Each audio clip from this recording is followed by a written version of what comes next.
Hello, and welcome back to Soxy Chicks. I am Chrystal O'Keefe. I am joined here by my good pal, the lovely Bayleigh. Hello, hello. Hello, and as you can tell, I'm in a different location from last time because I am home because my friend's getting married on Saturday. So I'm just here for a prolonged period of time visiting family. And you can tell I came from a baseball household, but the Wi-Fi might not be as good. So sorry about that. We'll get through it. Yeah. Oh, so let's just start off with tons of rough news. It's been a week. Yeah. First off, White Sox have lost more players. Yoan Moncada now out 3 to 6 months with an adductor strain. This is possibly the last time we saw him in a White Sox uniform. Because insane. Yeah, this was his contract year. Is it? Oh, jeez. He's optioned for next year, but he's I wrote an article about him just last night. Like, he's missed so many games. Like 2020, he played 52 of the 60, but then 2021, I think it was like 104. Last year it was like 90 something, and he's made of glass. Yeah. But he joins Eloy Jimenez and Luis Robert Jr., who are also out.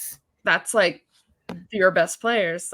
Yeah. Already on the team that was kind of depleted from good players outside of maybe, let's say, Luis Robert. And you were hoping, I'm sure, for, getting a bounce back from Yoan, because I believe that, a lot of people didn't believe, oh, COVID's not real, long-lasting COVID isn't real. He was a pretty darn good player prior to getting COVID, and it's wild that it has affected him so much. And then, of course, other things on top of that, like something like this happening is just ridiculous. And it's he's seemingly can't catch a break. And it stinks when you see stuff like that, for sure. Yeah, it was painful to watch. I hate everything right now. I am just the most miserable White Sox fan to exist. Yeah, and it was already not great news for you all. And then now it's oh, on top of it, it's even worse. But it just shows you how depth can really affect a roster. The Red Sox are dealing with that too, because we've lost our star shortstop in Trevor Story. And I was at that game. Oh no. All the games at Anaheim. But thankfully I didn't actually see it live, because I was oh, let me go and get a beer from this really cool brewery that they have in Angel Stadium. So my cousin and I are there. And I look over on the TV, and there's a Red Sox fan in front of me. And he and I at the same time just went, shit. Because he just came up and was writhing in pain. And all it was is it looked like he was trying to get to, the range was a long range, but Trevor Story has good range. So he was ranging for it, and then just got his left arm under him and and now he's out for the whole season. And the depth, we have shit for depth. There's absolutely no depth anywhere on this team. I think if everything went right, the Red Sox could have been a really, really good team. But now so many things are going wrong that is proving what Red Sox fans were upset about. And a big part of it was depth. It wasn't necessarily talent. There is talent on this team if every single person stays healthy. And the last time every single person stayed healthy in a team that wasn't as talented on paper and lacked depth was in 2013. And they just got so damn lucky that every single person stayed healthy and they won a World Series.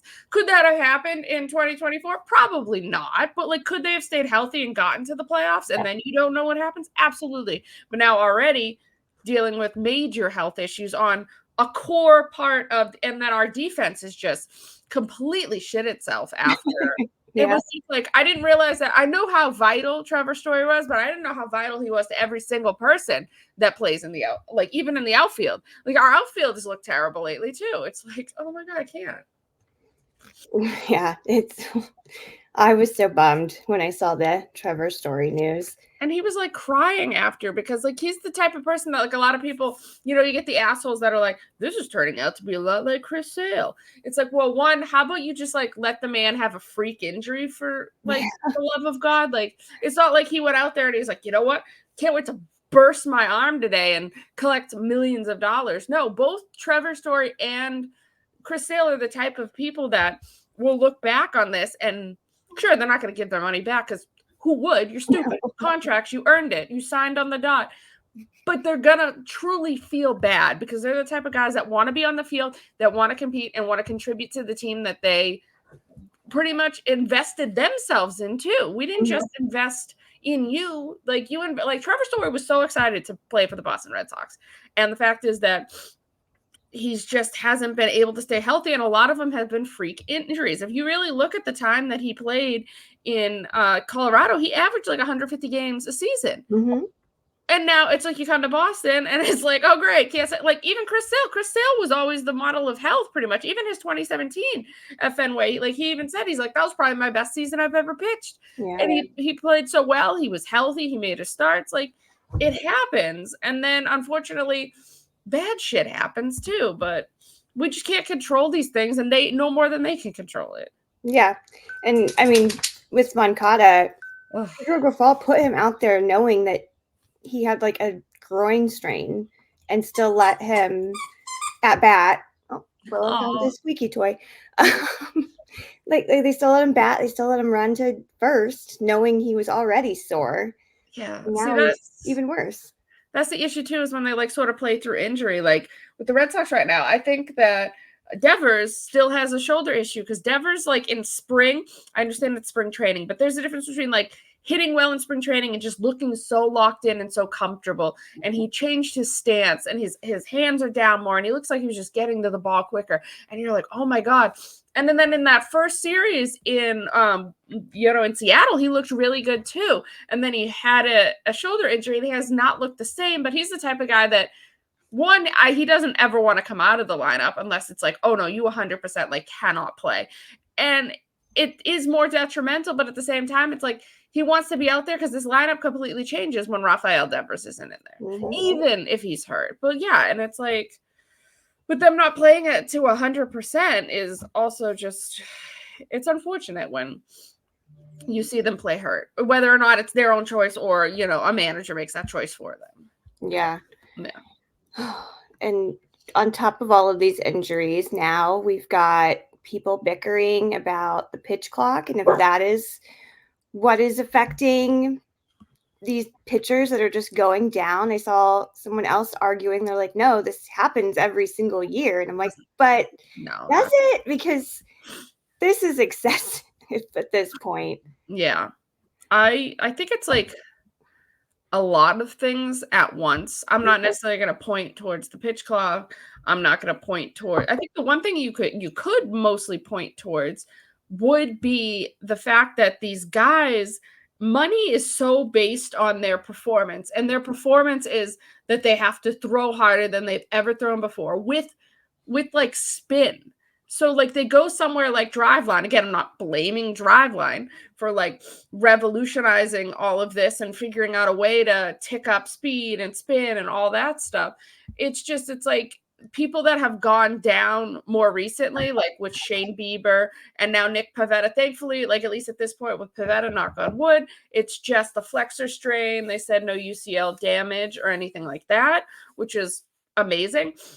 But those are two guys that spent the offseason at Driveline trying to improve on their pitchers. And it was mainly like Pivetta is going in. I'm not sure about Bieber, but like Pivetta is in a contract year. So you want to be able to pitch to your best ability because big money is potentially involved right now. So I think there's just this added pressure of throwing harder than you ever have. Like pitching, you're already not supposed to be doing this. Yeah. Like you're not supposed to be like, this motion is not supposed to be happening with you. They always say the underarm, what they do in softball, that's more natural, even if it doesn't feel it. It's just better on your body. So like doing this and then already doing this at a rate of speed that you've never been used to, when you're also like just working with all these different revolutions and things like that, like you're doing things to your arm and your elbow that has never really happened before. So I just feel like that's a big contributor. And of course the idea of like, you cannot take your time anymore. You have to do this. Like there's so much I feel like that's involved with what's going on right now. And it is happening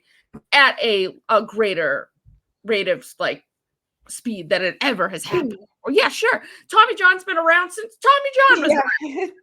But it seems like it's almost a rite of passage now that every pitcher has to go, because there's plenty of people that made it through an entire successful career in Major League Baseball without ever having Tommy John. But my question is, as good as John Lester was, I don't know if John Lester survives if he is like even 23-year-old John Lester now in 2024. No, because the game has just changed. The hitters have improved. It's all about this velocity, and it's not just velocity, but it's like the changing speeds on it and all of that. So that's why I think you're seeing these guys go down a little bit more than just the pitch clock. I think it's just like everything. Yeah, they sorry, I choked on my drink. Yeah, it's like the other thing, and sorry if you're listening and you've already heard me say this, because I was talking about it yesterday as well. They're all just, I mean, they're constantly needing to work out. They have to have this immaculate body. They're putting all this strain on themselves. You know, we've got, again, Bartolo Colon, Matt Albers, these big guys that never went down with these brutal, you know, season-ending injuries. So we have players that are just overexerting themselves, and now they have to do it even faster. Yep. Each time. Whew. You good? It's like, yeah. Breath, right? No, it's just so true. It's just like you have somebody like, and then even you have guys that are going through it 2 times. Like Nathan Eovaldi has had, and he's had it twice, and now at this point, I'm pretty sure with you know, it's also interesting because I'm not really sure that Giolito's was the full, because I think he got I had heard that it was like the brace potentially, which I don't know if you're going to come back from that as well. I know it's quicker, but I know somebody like Nathan Eovaldi's had it twice. This is technically the second UCL repair for Giolito. So it's like these guys are going through it multiple times, sometimes before the age of like 30 years old, which is kids are getting it in high school. Like, which I just can't. So I just think it's like so much is just like you said, there's so much pressure. There's this idea of like, of course, everybody wants to make money, and everybody looks at baseball players and it's like, oh, you're already making so much money. Yeah, but they play in a visual medium that's worth billions of dollars. So would you play in a visual medium with billions of dollars and say, oh yeah, I'll take the salary of, you know, like let's say a firefighter? No, you're absolutely not going to be doing that. So the idea of it's like, okay, if my owner, my boss is making billions, of course I need to be making millions. So it only makes sense. And the fans that just don't understand that are just ridiculous. And it's like, I'm just like, get it together and understand that it's a visual medium that you consume. You're the reason why they're making millions of dollars, because you're consuming this product that's feeding billions into the billionaire. So of course the millions of the millionaire. So the idea of like, if you work hard, you're going to get rewarded for it. So of course these players want to work as hard as they can to see that big reward at the end. They want that bonus, like just like you want a bonus at your work, you know? And I'm sorry, your job doesn't pay you millions of dollars. Like, I wish my job paid me millions of dollars, of course. You know, maybe one day it can. Come on, film industry, work for me. But you know, it is a visual medium again. So when we're consuming something and billions are going into it, of course, the people that are making millions. Yeah.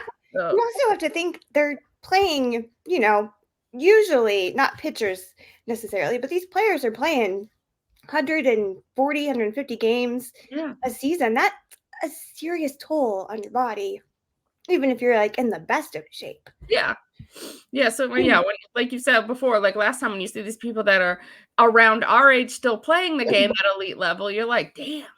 Like, like, you know, Chris Sale is younger than I am, and still, I mean, and they're going out for, I mean, obviously they're not pitching as long as they used to. They're still getting like 90 pitches in on a good game, but you've had these players in the past that weren't going through these injuries that could throw 9 innings if they wanted to. Oh God, I do miss the good old days when it comes to that. That's like my boomer take. Yeah, I miss when they went like 7 innings to stay strong. And I know the game has just changed so much. The hitters have gotten better. So like you say, sometimes they're at the 90 pitches that they would be at in a 7th inning a decade ago that they're in at the 5th right now. Like a perfect example of what you would want to get out of a pitcher last night, but then them also exerting themselves too much was in the game, the Red Sox game last night. Cutter Crawford had like 90 some odd pitches in the 5th, and he like loaded the bases twice and somehow got out of it. But Cutter Crawford's the kind of guy, like we talk about this idea of like, I don't know, like there's like pitching past a point where your body maybe doesn't want you to be doing something. It's like the minute he hits around 80 to 85, he like literally loses all control. So the idea is that when he hits 80, 85 in this day and age now, is he's around like 4 1/3 innings, where you look at yourself and you're like, oh, that sucks.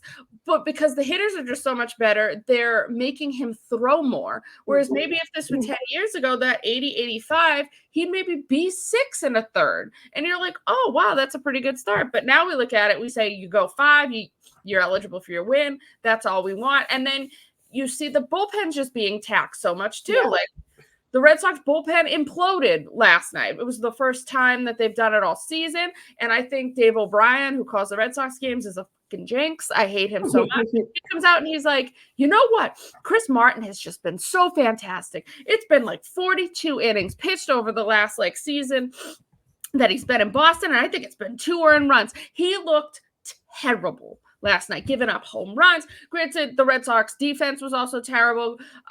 Like, I just don't know what needs to happen for a team like the Red Sox to get better defensively. Like, they looked pretty okay when, like, Trevor Story was there, like, anchoring the infield. But there are just so many stupid mistakes that, like, there's a part of me that, like, I know it's like, oh, like, some people will say, oh, they're soft, this, that, or the other thing. I also sometimes believe in negative reinforcement, and I'm like, I think they just need to get screamed at, because I just like, I know that that's like the worst thing for anybody's mental health, but at the same time, I'm just like, what is happening? Because it is just some of the stupidest things I've ever seen. And I understand that some of them are young, but like some of them are also like 27 and still doing this shit. And you've been in this league a couple of years now. And I'm like, and I know like Jarren Duran took full responsibility for the dropped ball and left. And he was harder on himself than I think fans could really be hard on him. But it's still like what is causing this? Like, why is this like other teams could be as bad defensively. The Red Sox were one of the worst last season, but like when you watch it every day and it's the team you see the most, and you were just like, how are you making these types of errors in the majors is just baffling to me. Yeah, well, for those keeping track, just a sample size of these pitchers that are now out.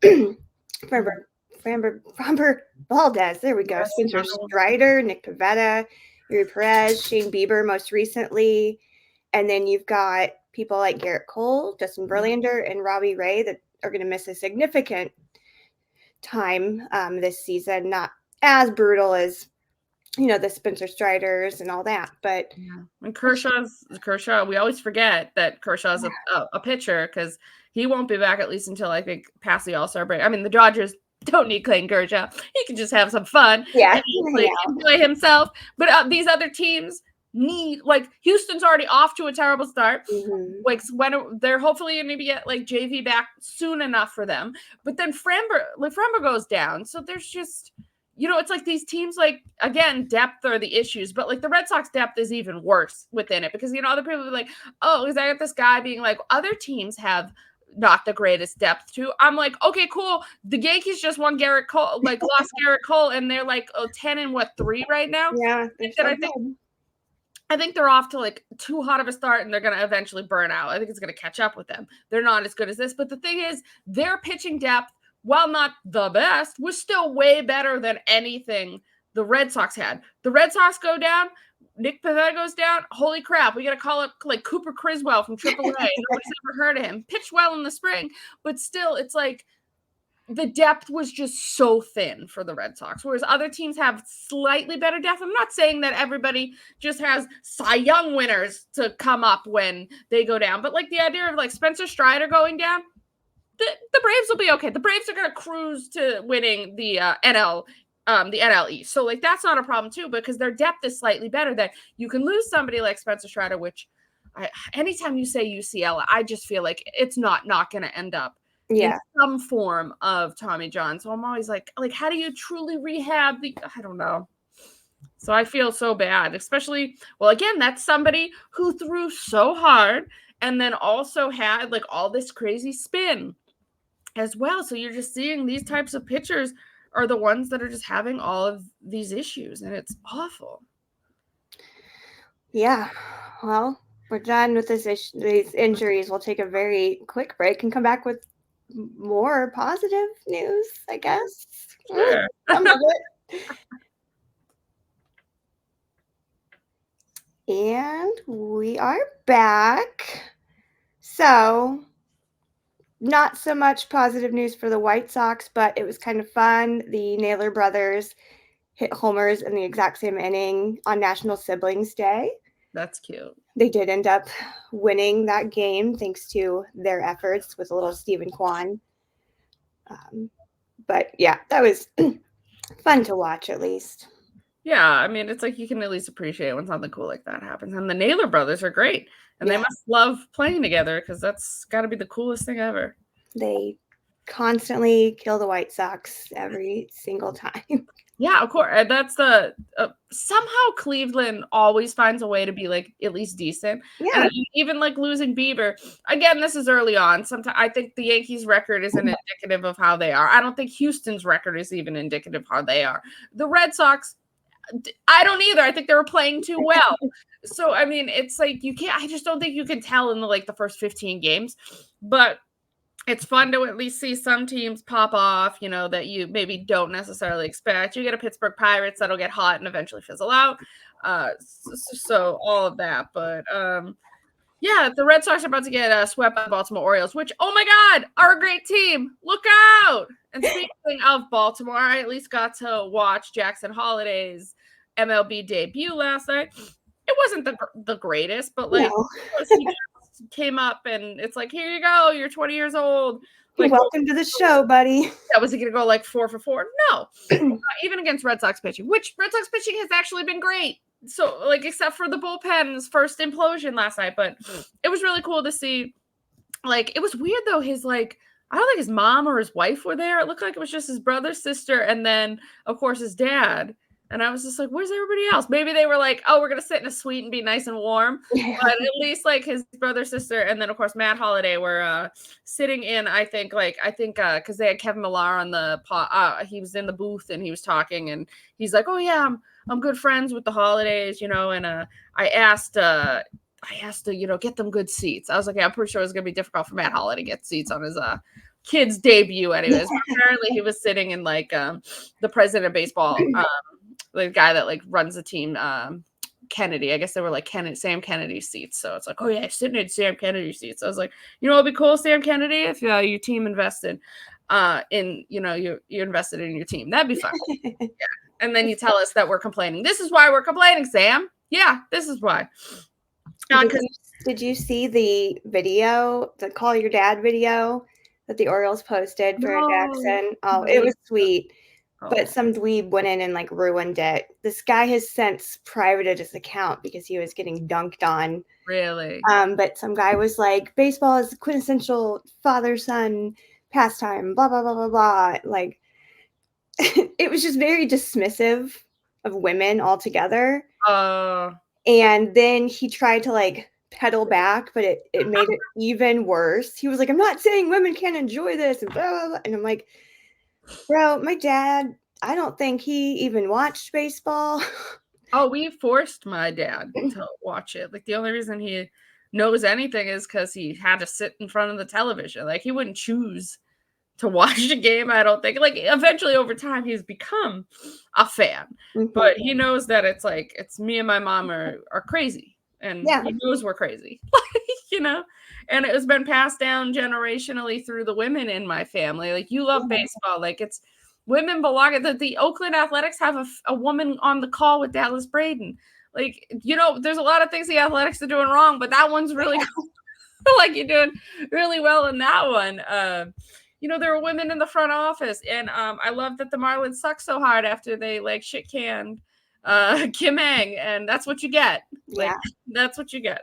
So yeah, oh god, even if that's like not what he meant, people are just so tone deaf when it comes to women in this sport. And there's plenty of guys on Twitter that are like, yeah, women have no business. I was like, there's a whole league where women played because people love baseball. So I do love that there was a time where people loved baseball so much that when these guys went to war, we needed the women to play because the people just wanted baseball. Yeah, Like, a league of their own is based off a true story. exactly. Yeah, they didn't just like make that up. Like that happened. So I always just find that so interesting that like we loved this sport so much because like I think in this country we've become like a football country, and I'm not a big football person. I'll like be like I've always said it's really cool that being from Boston that all four major sports teams have won a championship. Like not many towns can say that, and I absolutely love that. But I really only care about the four that the Red Sox have won. Like that's the ones that like I'll live and die by. So for somebody to like completely dismiss like women in this game, it's ridiculous. Ugh. Yeah. Sure, I'm sure that was a great father-son moment, and especially with and like a lot of people like will talk about it's like, oh yeah, Jackson Holliday's so good. Yeah, he's great too, but the advantages that Jackson Holliday had are insane. Yeah. I would hope he'd be this good. Like I want other like if your son like loves the game, I want all of the fathers to invest in the way that Matt Holliday has in his sons to be the best. And it's like all of his children. Like I'm sure he's investing in his daughter too, but at least with Major League Baseball having been, an all-star and a world champion at this level, it's like, how can I invest in my children? I'll do it the best way I know how. I'll build them this huge facility. Like you're not seeing other ex-major leaguers doing for their kids that love the game. So it's really cool to see that he did so much for them. Oh, good for him though. Yeah. He's finally up. At least it was like he was up before the timing manipulation, I think. So I still have no idea why he didn't break camp, but at least they didn't wait until that like time in May where it's like, oh, now we can completely manipulate you. So maybe they just truly wanted to see him down in AAA for like 10 games to see if like, oh yeah, shit, you are like, because if he had struggled down there a little bit, people would probably have been like, oh, maybe it was great to keep him down there. But no, he was hitting like 800 or something. It was crazy. So like he did not need to be down there. So now he's up here, and the Baltimore's team is unfortunately so good. But then you get like I think one of the sports writers that is like the ones I forget who exactly did it, but it was like the ones that people are like, dude, don't speak, like one of those ones. I think it was John Heyman. He was like, it's amazing how good the Baltimore Orioles are. I'm like, the Baltimore Orioles are this good because they were so dog shit for like 15 years. It is the literal same thing that the Astros. We're talking about 100 losses after 100 losses after 100 losses to get. And yes, they've hit extremely well, even on those high picks. But sometimes when Jackson Holliday falls in your lap, you're like, hey, or it's like, well, the idea of like when Bryce Harper was the number 1 overall pick in Washington, do you think that like they were just going to be like, you know what, we have the number 1 pick, we should probably take somebody else? No, when you have a generational talent falling to you at 1, it gets trickier when you don't have like the first 5 picks. But for the most part, they had like the first 5 picks for quite a while. Same with Houston. They got like Correa and Bregman out of that draft. They got George Springer out of that draft. These are the guys. It's like all about drafting, developing really well. Sure. But it really helps when you have those big picks. People that draft and develop really well when they don't have those big picks, and it really impresses me, is like truly what the Dodgers did. The Dodgers weren't, because the Dodgers were always consistently, even if they weren't the Dodgers that they are now, they were never tanking for 10 years to build this powerhouse because we don't want to spend money. No, they're like, we'll draft and develop well, but spend money. So it's, to me, that's more impressive when you see a team doing that. And that's kind of what I'm hoping the Red Sox do. Granted, we did get a top 5 pick in, 2021 in Marcelo Meyer. But it's like, we've never really had picks that good consistently. So I think if you can draft and develop while not having the best picks, like if you draft and develop with the best picks and you don't have the Baltimore Orioles or the Houston Astros, I'm sorry, that's on you, and that's terrible. Yeah, for real. That actually reminds me, since the women's college basketball season just ended. Indiana Fever, like I watched them. Being from Indiana, I watched Chicago Sky too. But the Fever have the first draft pick this year, and I'm like, if you're not going after Caitlin Clark after all that she just did these past 2 years for the sport, then there's no hope. I mean, yeah, there are a few other good players like that I would love for them to also pick up, but I mean, even in the speeches at the end of it, the coach was like, I just want to also thank Caitlin, if you're out here, for what you've done to grow this sport and to make people watch it. Because they had over 18 million people watch that final championship game. That's crazy. Yeah, I didn't really I don't necessarily it's gonna sound like a terrible woman. But I don't necessarily follow. I don't really follow any other sports except for the Red Sox, except for baseball. So that's just a me issue. But I had never really been that aware of what was going on. Men's basketball wins nothing within NCAA sports especially. But then I was hearing her name and I was seeing it on Twitter because I had people tweeting about it. It wasn't just there wasn't just baseball stuff. There was all of this craziness and how good, and a lot of people hating LSU because they were these girls that played hard. It's oh my God, girls that play hard. So we're gonna naturally hate them, and it's no.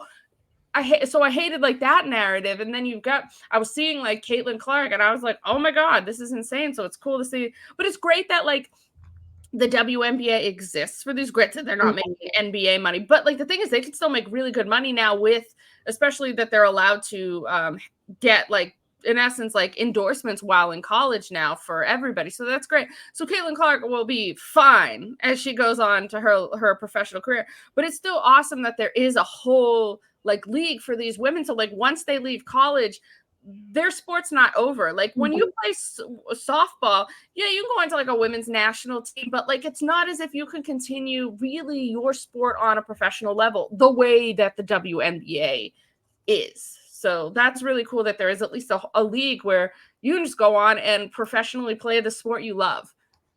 So that's cool to see. I love UConn is really good at basketball, apparently. Yeah. But I think the WNBA is fun. I actually was at the last championship the Fever won. I made it to that game, and they won that night, and I was oh my gosh, it was the closest I'm going to get to a team I like winning something. Oh, see, but that's so cool that that exists and that people can, because I feel there's so much more fun probably in that too, because they're probably just having so much more fun because there's just so much added pressure into Major League Baseball or the NFL or the NBA, whereas in the WNBA, they could probably just be having a little bit more fun with their game, and they could probably truly love playing the game more than you get people like Anthony Rendon who hate playing the game that they get paid millions to play. Love that people were just doing that standing ovation for him. Did you see any of that? No, why they were viciously booing him in Anaheim. Well, yeah, I mean, they boo him too, but there was something going on about people that were just going to give him a standing ovation when he was at bat just to mess with him. Did they do it? Yeah, and I think that's amazing because, man, and then I tweeted that stupid picture of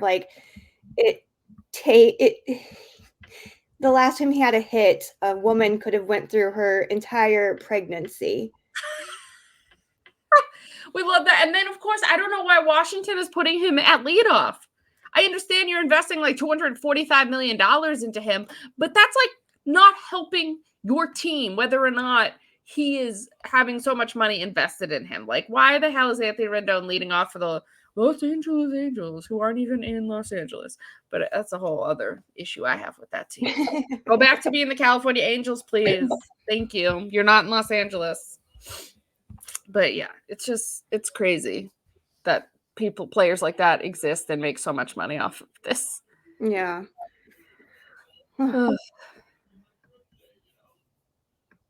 So we got some other, at least got some fun stuff for Shea Langoliers. Became the second athletic starting catcher to hit 3 home runs in a game.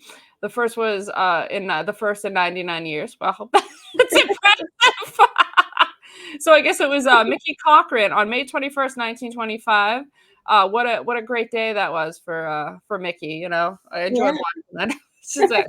So it's funny, but then it's awful that like I understand a lot of that's not like Oakland. It goes back to like the Philadelphia Athletic days and things like that. But it's still, you're just taking this franchise that has history and you're just ruining it because you're awful. So it's great. At least Oakland fans can get some sort of an enjoy. Like even if their team's going to win, like lose 16 games or something like that, it's going to be crazy. They can at least have little things like something that Shea Langoliers can do for them that can make them feel a little good for watching if you're truly an Oakland Athletics fan and you watch 162, you deserve a place in heaven. Yeah, you do. I mean, and they barely have anyone. Like the one person I was like, oh, I know for a fact that Tony Kemp is in the A's.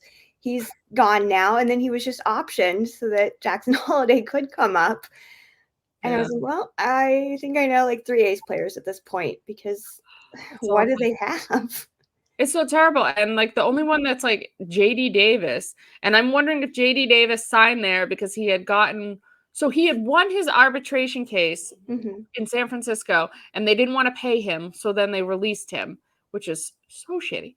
And then he got picked up. And I think he signed there mainly because he probably just didn't want to move. Yeah.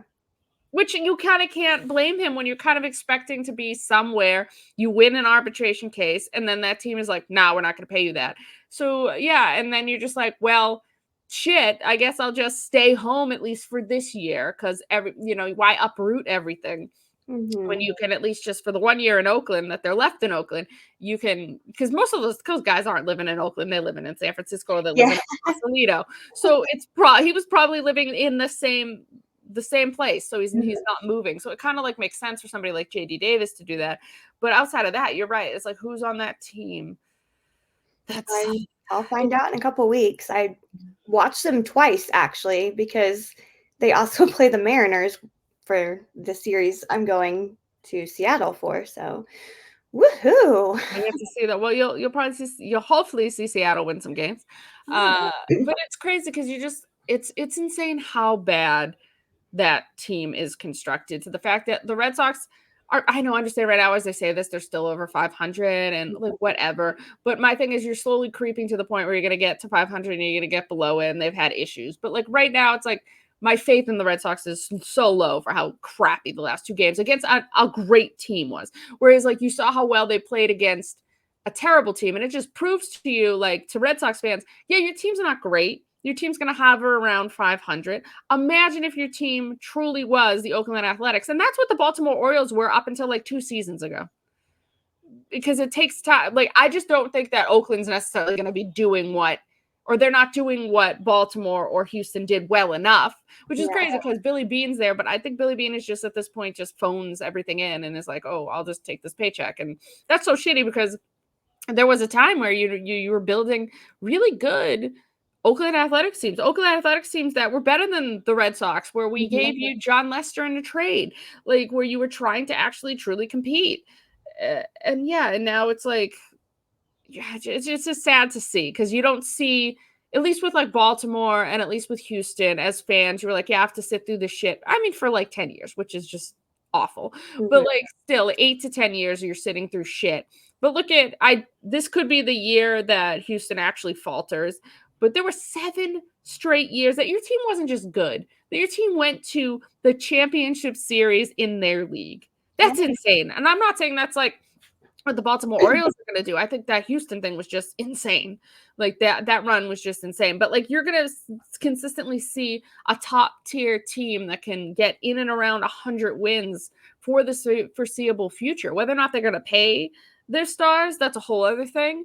But it's still going to be an incredible run for at least probably 7 years because a lot of these guys are going to be together for like 5 to 7 years based on how much control they have. Because like I think at this point, Adley Rutschman's been up for 2 years, so there's at least 5 more years of team control there. They just called up Jackson Holliday. That's 7 years. There's at least like 6 years on Henderson. So there's just a lot of control that they still have, and it's going to be pretty incredible to see. And like I understand, like most teams don't work that way. The Red Sox don't work that way. They're never going to tell their team that I wish they would say we're going to tank and make ourselves the Baltimore Orioles, but it's impossible to have Red Sox fans accept that. Mm-hmm. So what they need to do is they need to draft it. They need to beat the Dodgers. They need to draft and develop and then complement that with good trades and with spending. But they're refusing to do that. Who knows? Maybe next year they will actually do that. Maybe John Henry was waiting for 2025. Who knows? Maybe he just saw this roster and said, even if I added a little bit, it's like putting a Band-Aid on like a huge wound, and it's going to do absolutely nothing. Like, could be absolutely right, but I just felt like there were little things that you could have done to maybe have it be a little bit more of a stitch and less a Band-Aid to at least just have competitive baseball. That's really all I asked for. And so maybe 2025 will roll around. Some of those big stars, like we have a big 3 down in AA at this point right now. So it's like maybe they're going to all come up together and good things will happen in 2025. And it'll be like, okay, this is the time to invest. But I don't know. It's just, and then you just have a team that won't ever invest unless it's Andrew Benintendi, and that's still not investing. Painful. Yeah, so I can't believe there's and like your team's won a World Series while also never paying people, which is just also crazy. They really get away with a lot of crap, and they have so much money, whereas Oakland has like no money. Yeah. They can't really pay a ton. And you mentioned Billy Beane and how he was able to just do that. Again, based on a true story, my favorite baseball movie, Moneyball. Like we know, we've seen it. I use that gif constantly that he gets on base. Like that's all I did with Yasmani Grandal for 2 years. That's the thing. It's like I love the guys that get on base, like because you'll look, especially like an issue that I have with the guys that call the Red Sox games is they are so much average ERA guys, and that's literally all they talk about. They're like his ERA was this or his average was this, and I'm like, how about you look at the fact that his on base percentage is like 350? Okay, cool. Like, and like Yasmani, so they probably would have hated having Yasmani Grandal as their catcher, and I would have been like, this is the best hitting catcher in baseball. I mean, he either hits a bomb or he draws a walk. Like there aren't really other things he does. Like he was at least consistent. Yeah, gets on base. And in this day and age, that's what which is always funny because I go back to the movie Signs, and the fact is that the character Merrill, who is played Joaquin Phoenix, he was a failed minor league baseball player, but they always talk about how he led the league, like the minors in strikeouts, but also led the minors in home runs. And I was like, oh, so he's Aaron Judge? I was like, so he would be, I was like, in the year 2024, Merrill Hess would be one of the best players he would have made the majors. And you just, when that movie came out in 2002, the idea of a guy just striking out 200 times, but hitting 50 home runs, there's a value in that in this game, but there wasn't necessarily a value that in 2002. So I always just find that aspect of that movie to be hilarious. Yeah. And that movie's hilarious overall, but yeah. Oh yeah. M. Night Shyamalan's just unintentional comedies, and we love. Oh, speaking of horror movies, my friend Ken just sent me this today. Apparently, the really infamous scene, and I Know What You Did Last Summer, like the "What Are You Waiting For?" Yes, that was by some kid that won a contest. Like this was this kid's idea, and like that's the best part of the movie. Yeah, like that's the one line that I still to this day will quote from that movie. And that's what that quote is so good that they made fun of it in Scary Movie. So they're picking out the best parts to then parody. Good for that kid. That's awesome. Yeah, you've made it if you end up in Scary Movie. Yeah, of course. Oh. Let's see. So also maybe good news for me, Jacob deGrom fangirl. He is now throwing from 90 feet. He could possibly return in August. Do I want to rush that? Not necessarily, but do I want to see him pitch again? Yes, very much. I miss him so much. Somebody who's like, it's in the idea of like just how good Jacob deGrom was on teams where the Mets just weren't good. Yeah. For him to then not be able to pitch and for that team to go to the World Series and win it is insane to me. That just feels like a perfect thing of Jacob deGrom. But the fact is, man, talk about somebody that cannot, for the life of him, stay healthy. Yeah, that's always just been a huge bummer because he has so much potential. It's the best in the game. Like there's nobody better, and I just hope that injury after injury, this next one, I just hope that he can stay. He doesn't have to be like vintage Jacob deGrom, but if he's at least like an above average pitcher, it's really kind of all you can really ask for and hope for, and that's really all that Texas. But it's still just so funny that Texas won without Jacob. Jacob deGrom threw 3 pitches. Didn't he get hurt in like his first or second start? It's like it's crazy. Early. It felt inevitable. Like just how the inevitability of Trevor Story just not being able to play more than 6 games for the Boston Red Sox. Yeah, it's like death, taxes, Jacob deGrom, early injury. So it's just so off, especially when it's guys that want to be out there. Like, and it's just So hopefully that would be great. I mean, the game is better when these people are playing at an elite level. Like you don't not want Jacob deGrom in Major League Baseball. Yeah. Baseball's better with him. Absolutely. Oh, we can move on to some legal things.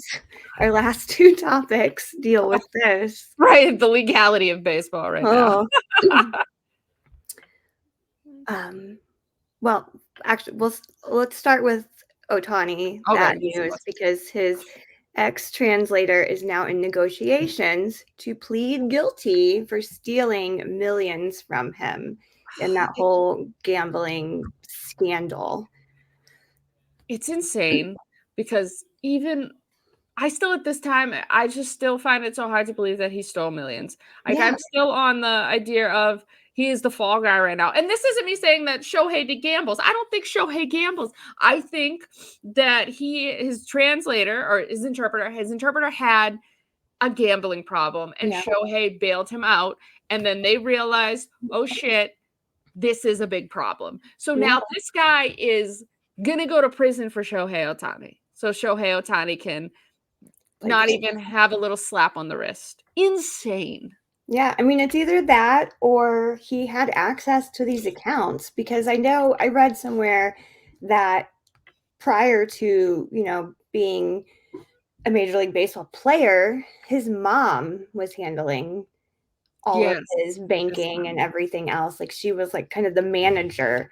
So it wouldn't surprise me if someone that, he trusts so much has access to that. But again, you've got to jump through so many hoops still to be able to pull out like $4 million from this account. Right. And just his name is his name is on the wires. Like it's which is okay. I mean, again, we don't want Shohei Ohtani not to be in Major League Baseball. Major League Baseball is better with Shohei Ohtani. It's better when he can hit and pitch. So 2025 and the amount of money the Dodgers have invested, like we don't not want Shohei, but at the same time, it's like, let's say this guy truly had a gambling issue. His buddy bails him out. There is a difference between your buddy bailing you out and you and your buddy getting in trouble and then you legitimately stealing money and getting arrested for that. There's just a big difference with like jail time and things like that. So the fact is, like, let's say this guy bit the bullet and said, I messed up. I don't want to ruin Shohei's career, so I'm just going to go to jail for years and years. It's crazy. And either way, this whole thing is insane. Whether or not this guy truly had all this access and was stealing from Shohei, or Shohei paid a debt off to a friend. Like, it's still crazy. And what's frustrating about it, again, I love Shohei. I want him to play, but what's so frustrating about it is you're allowing this to happen. You're putting these players on such a high pedestal that they'll never be able to fall. Yeah. And no one is above the law, which just that drives me insane. That might be if you Shohei Ohtani. I know. Which is crazy. And again, I'm not even if like the truth is that he paid off this debt, I'm not faulting. Like that's commendable. It's just unfortunately it's illegal. Yeah. Like, and like, that's the thing. And I just do love that all of this was based on sports betting. And if California just allowed people to sports bet, this would be nothing. The guy would be in a terrible hole and he'd need to get out of it. But the idea is that you can't legally sports bet. You can do like so much in California except for sports bet, which is wild. And we got to vote on this and like, I think like a year ago. And it was like, will you allow sports betting in your, and they lost like by a wide margin. And I'm like, of all the crazy stuff that goes on in California, the idea that they were like, we can't bet on sports. It's just so insane to me. And especially with sports betting being at the forefront of so much in this sport, in other sports, where it's like, get the draft, bet MGM, DraftKings, like stuff like that. Yeah, unfortunately, like people can get into huge, but there's a difference with like legally sports betting too and going through a bookie. The bookie will take like loans, whereas you can't sports bet on your phone without having that like money there. So to me, it's a safer way to allow people to gamble than it is going through bookies and stuff. Like by not allowing it or legalizing it, you're making it more dangerous in a way. Yeah. I do not do any kind of sports betting. The only time I did was at Churchill Downs for an anniversary trip, and I didn't make any money. We actually there was a horse called Happy Anniversary, and we're like, oh, that's fitting. Like, let's put the rest of our money on this horse. Completely choked in the last lap. And we're like, okay. Thank you. Yeah, this is why we don't bet. The only sports betting that I have ever done is I put, like, if I'm going to Vegas or when I was just in Arizona, I'll always do the long shot. Hey, the Red Sox can make the playoffs. And each time I've done that, I have not won money. The year that I should have done it was like 2013. But unfortunately, because I was just like, oh, yeah, we can win the World Series this year. But I just didn't even think about it. And I think at that time, it's like I couldn't gamble anywhere because I don't think you could sports gamble in Massachusetts at that point either, because you can do it now. But it's probably good that I can't do it on my phone, honestly, because I'd probably be like, yeah, I wouldn't get super into it. My whole thing would be like, Red Sox are going to win the World Series, or I would love to be like, let me put $10 down on the Athletics winning, and then I'll win like 10 grand if they win the World Series. like ridiculous bets where I'm not losing anything, but the reward could be crazy. Yeah. I would find fun within the world of sports betting. My husband still does a little bit on his phone, but it is only horses, and we are not in severe debt from this. Yeah, you don't need your buddy to bail you out of fort. Also, how bad are you at gambling that you were in a $4.5 million debt? I understand that it is a disease, it is an addiction. Yeah. So you just are just addicted to what you're doing. And like, that's how you get into these bits of trouble. Like, completely understand that. But still, like, how bad are you? $4 million in debt. Oh my God. It's crazy. I just can't even think of that amount of money to just be in a hole of like, oh yeah, or that you have somebody who's just like, yeah, no, I got you, brah. Here's 4.5 mil. I got you. Like, what? Yeah, like that. Right?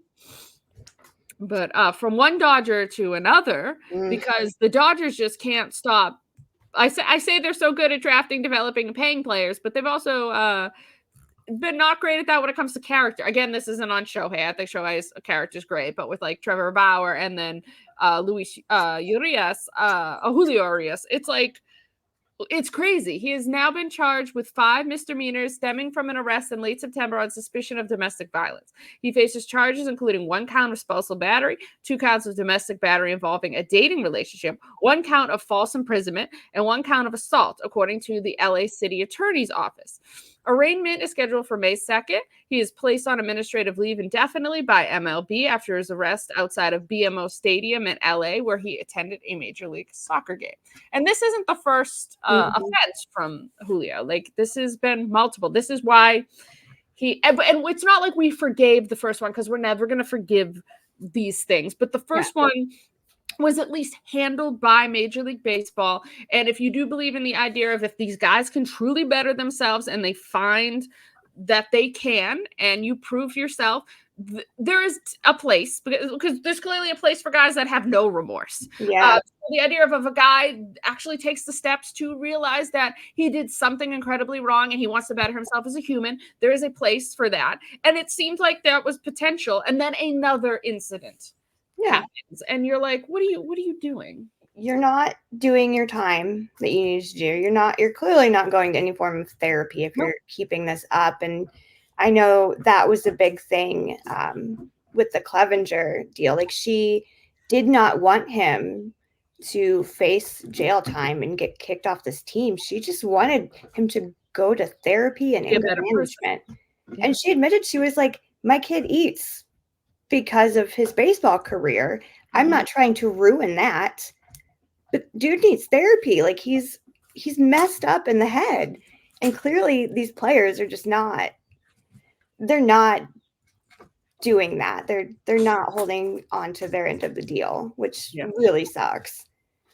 Yeah, and it's awful because it would be great if you could actually find somebody that could have turned their life around, and you're like, wow, and then because that could help other players that are going through these things. It's be like, hey, look at what I've done in my past, whether it be I felt like at a time there seemed to be something with Josh Hamilton, and then unfortunately he relapsed multiple times after that. But there was a time where it was like, look at the bad things that have happened in my past, and I've bettered myself. And it's like, it just doesn't seem like that happens with these types of issues with abuse. It seems like no matter what, these guys are just terrible people. And I know there's varying degrees of what has happened. There are the Trevor Bauers to, people just don't care that Chapman fired a gun in his garage while his wife was present and things like that. And I'm not saying that's good, but that's still just on a different level than anything Trevor Bauer did. And I hate Chapman. Chapman's an abuser and he has no remorse. And I still don't think that any of these guys have a right. But there's just, the levels are just so different from that too. That's still a terrible thing. I'm not saying it's not terrible, but there was probably a time where he wasn't going around being like, I really want to shoot her today. Whereas Trevor Bauer, I think, was in that situation, was like, yeah, this is who he is, and that's what he wanted. And you're disgusting and you're sick. Yeah. So it's so I think there are things. And if you show, even if the thing is with Trevor Bauer, if he showed some sort of remorse of anything, I firmly believe, even if we would hate it, he would be playing in Major League Baseball. Yeah. It's the fact that he's just doubled down so hard on his stance and all of this and being completely not at fault. So again, it's like Curt Schilling, you're your own enemy. If you had just said certain things, we're not going to forgive you, but Major League Baseball is going to forgive you slightly more. If Curt Schilling didn't say things, Curt Schilling's in the Hall of Fame. There are just certain things where it's if you either kept your mouth shut in a Curt Schilling situation where we just don't need to know that you're this terrible person, when most of these guys could be a lot like Curt Schilling, but you're just not saying it. So we can live sort of in a fantasy world where you're just this perfect person, which again, it's the high pedestal we put these men. Yeah. No, that's part of it. Or just if Trevor Bauer, if you felt some sort of remorse for the hurt that you've done to multiple women, is just the thing. And it's the same thing you're saying. Clevenger is shown sort of no remorse, especially when he had a woman that didn't want him to go to jail, just wanted him to be a better person. And then he walked out to Gold Digger. Yeah. Obviously that got squashed. They let that happen too. Is who is the person that manages the music there? That person should have been fired. I hope they were after that, because that is inexcusable. That's disgusting. But again, you mentioned Curt Schilling, Pete Rose. If you hadn't been such a jackass, you'd be in the Hall of Fame. Yeah, instead of being banned. These guys are they are given so much. They have this golden opportunity. They are making millions of dollars. They are, kids look up to them. They're supposed to be this hero, this amazing player that you aspire to be. That's the one thing I don't think they realize, that they've got this young audience watching them and looking up to them. And then they just do such shitty things all the time and then make up excuses and victim blame, victim shame. And it's just, it's disgusting that they're not realizing just from that alone that what they're doing is not okay and they should show some remorse. Yeah, it's just insane. It's because it's like we've almost allowed them to be this way because of like this money and this fame and the fact that they feel like they're truly untouchable. It's like, why do you think Trevor Bauer's ego was always bad? It was bad from the days that he was in college to even before that. Even in high school, dudes were like, "What? This guy is off." I've never been a Garrett Cole person mainly because he's a Yankee, but Garrett Cole like hated him. Yeah. And Garrett Cole might be a pretty good judge of character. I hate the Yankees. I do appreciate Garrett Cole. I think he is hilarious. And yeah, if someone that chill hates you, that's a pretty good indicator that you're not a good person. Yeah. And like Garrett Cole's always sort of been the guy that's like the wife and the kids have meant so much to him that you're like, okay, so this is a good dude. This is a good who puts his family first. And then you see just Trevor Bauer being like kind of the complete opposite of that. And I'm not saying like having the wife and kids makes you a great person. Like you don't know, he could be terrible in real life, but he just doesn't seem like he is that type of person. Whereas like everything, like again, I always thought it was really cool what Trevor Bauer wanted to do with growing the game. I always thought that was really interesting, but the way he went about certain things was always strange. Like you talk about how like his team lost the World Series because it's a drone. Things like that. So it's just like it's unfortunate that Major League Baseball puts these guys on such a pedestal and just truly I'm still so glad that Trevor Bauer has not found his way back into Major League Baseball. I'm very proud of Major League Baseball for that. But for the most part, things that are a tick below Trevor Bauer, they just like are like, okay, come on down. But it just shows to me that the evidence that Major League Baseball was presented with these cases were so disgusting that they said we cannot allow this person back into our game. And that says a lot because they let a lot slide. And again, MLB is not a governing body just because they, no longer are charging him for anything because again, these guys usually just settle very quietly. They settle, they agree to therapy, they agree to these things, and then, most of the time it doesn't happen. But just because MLB did not find these people, guilty of anything does not mean they're innocent. Yeah. A lot of people don't record their abuse. That was the big thing. Like, how can a child record his abuse? Like, he's a baby. How can he do that? Yeah. How can a mother do that? You're not constantly with your phone in your hand recording these behaviors. Or you're so afraid. Like the bravery that it took for Clevenger's, was it just his girlfriend? I don't know if his wife or it was his girlfriend. Partner. So it was his partner that it took to say, hey, he's been doing this to not just me, but to my child.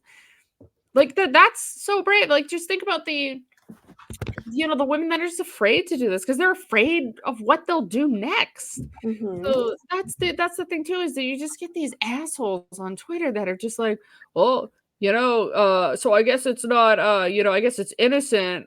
Guilty and proven innocent type thing. And I was just like, well, like, also with like cases like Trevor Bauer and rape, it's so difficult to convict these well. And just because you weren't convicted doesn't mean it didn't happen. Just like clearly, like all this overwhelming evidence that like Urías is doing right now, like it was in public. Like same with like Herman's was in public too. And it's just like, I don't know, man, there's just a fundamental issue with these guys, and the fact that it happens so often. Like there's a part of me that's like, oh, somebody gets like suspended for the idea that Alex Rodriguez, and I don't like Alex Rodriguez, the fact is that the largest game suspension was for an entire season because Alex Rodriguez tested positive for steroids versus somebody could viciously like beat their wife and be back after like, let's say like a 50-game suspension. And that's crazy to me. Alex Rodriguez is hurting nobody but at that point himself. within that. But this other thing, and you're going to say taking steroids is more harmful to this game, which I don't think it is. Let them, like we say, like, what's going to help with injury? Bring back sticky stuff. Like, I don't care. If the pitch is a cheat and the hit is a cheat, let them all cheat. I don't really care. I really don't. What's hurting this game is just how these players are off the field. Yeah, I hate it. And you mentioned it was brave for these women to come forward in the first place. You've got to think most just normal women that are not with these, players, these multimillionaires, normal women don't even want to talk and accuse their abuser of anything because they get ridiculed, they get ignored. People like police don't want to help these situations. So many women stay with their abusers. Yep. Or they, they try to come out and they are shushed, and it just, these kind of things can turn deadly. Yes. And imagine trying to go against a well-known MLB player that's making millions and millions and millions of money and has his own bobblehead night coming up. Like, imagine going against that in public. I feel for these women so much. I see Lindsey Hill getting dunked on daily, and she does not deserve that. No. It's like, oh, sorry that you were, abused and raped, but let me call you a whore. Like, that's what these men do on Twitter, and it's just like, wow. Or the idea of like, oh yeah, you made a joke about like, oh, I'm gonna get the bag. Like, you should be able to make whatever joke you want and literally not be raped. It's just like the idea of like I'd seen something on Twitter recently that it was like, oh well, yeah, sure, men shouldn't rape you for what you wear, but if you didn't wear that like tight skirt, maybe you wouldn't be raped. I'm like, I should be able to walk out naked and not have a fear of being raped. Like, so the idea of just like the blaming that they put, not just on women, victims, obviously men have been sexually assaulted as well. So it's just the victims, like the idea of like these victims, but like you say, like a high powered person, like perfect example is like you talk about things going deadly. Nicole Brown for years before she ever got a divorce from O.J. Simpson had called multiple times about being abused, and to the point that like there's like a recording of Nicole Brown saying like my ex-husband has been abusing me, and then somebody said, could you describe him? And she said, it's O.J. Simpson. Yeah, you know him. Like, you know exactly who this is, and you did nothing to protect me. This is completely wild that you just brought her up, because my boss actually just messaged me and said, O.J. Simpson died? With a bunch of question marks. And I looked up, really? O.J. Simpson has died at 76 years old. That's wild. But that timing was... That was wild. Well, lightning in the hell, asshole. Yeah, for real. Murderer. Talk about fame and money getting you off from murder. Fame, money, and a lot of the fact that like DNA at that time, in like when he could, like what, 95 was just so new at that time too, that we didn't truly understand that like 99.9999999% meant that like, no, that's 100%. Like that means that no other human being, there's not enough people on this planet for that DNA not to be O.J. Simpson's. Well, did he really die? This isn't like one of those like, I guess, I looked it up, and that's because like it was weird. Like when Kobe died at first, like I didn't believe it because one, it was TMZ that did it, and my friend texted me going, "Kobe died," and I was like, "What the hell are you talking about? Kobe died?" So it's wild. Speaking of rapists that just get humanized afterwards, gotta love, like literally, gotta love that. Wow. All right. Well, rotten hell, Orenthal James Simpson. Yeah. But I guess that's the end of this podcast. Wow. What a weird. That felt like very like. That felt weird, but I love it. Yeah. 76. ESPN's reporting it, so I feel like it's legit. Oh wow. Huh. That's anyway. Crazy. Oh yeah, no, I got the Deadline Hollywood for it too. Yeah. Football superstar dies. Why is that the headline? Here we go. Perfect example. He's been in jail for multiple things. Yeah. Also, this is another person of like, if you just kept your nose clean. No, the reason you went to jail is because you had to go and steal your own memorabilia from somebody. You're an idiot. This just proves that you're just such a moron. That like, if I got away with murder, I would just be like, Never doing. I'm not even like jaywalking. Like, You're hiding. I know I'm never leaving my house. I'm like, damn, I just got away with murder. Holy shit. So, so may the families of Nicole Brown Simpson and Ronald Goldman be happy today, because some justice. I mean, the man got to live to 77 years old and never went to jail for it. And the fact is that he got I'm pretty sure like the civil, he was filed liable in the civil thing. So that's showing you that there's just, we already knew that there was so much evidence when you watched the trial anyways, but damn. And it sucks because OJ was the type of person that you could, my mom loved like OJ in like the Naked Gun stuff, and loved OJ as like the player and like all that. And he was like, God, talk about, and I just think a lot of, who knows, maybe, I don't know, if he doesn't seem like the kind of guy that was willing to give his body to find out whether or not CTE. I think CTE could have maybe played a major factor into who OJ Simpson was, because he could have started out as a great person, and you know, these head injuries just like really F with you, you know. Yeah, so it'd be really interesting to see, because there's just so many hit after hit after hit. I mean, watch the oh, why did I just forget his name? Aaron Hernandez documentary. That's brutal. Yeah, it's crazy. Well, so for a little bit of football at the end of our baseball chats, but always awesome to chat with you, chat baseball. And thank you once again. I had to have Chrystal pivot again because I'm in a different location, but I'm glad the Wi-Fi worked well today, so we can do this again, and I won't have to worry about the Wi-Fi, because I'll probably be here for a couple weeks, because you know, the world we live in, I got that unemployment check, so just hanging out until the next job comes along. So always happy to talk baseball, at least. Yeah, for sure. All right. Well, thank you. We will see ya in 2 weeks. We'll be back. Bye.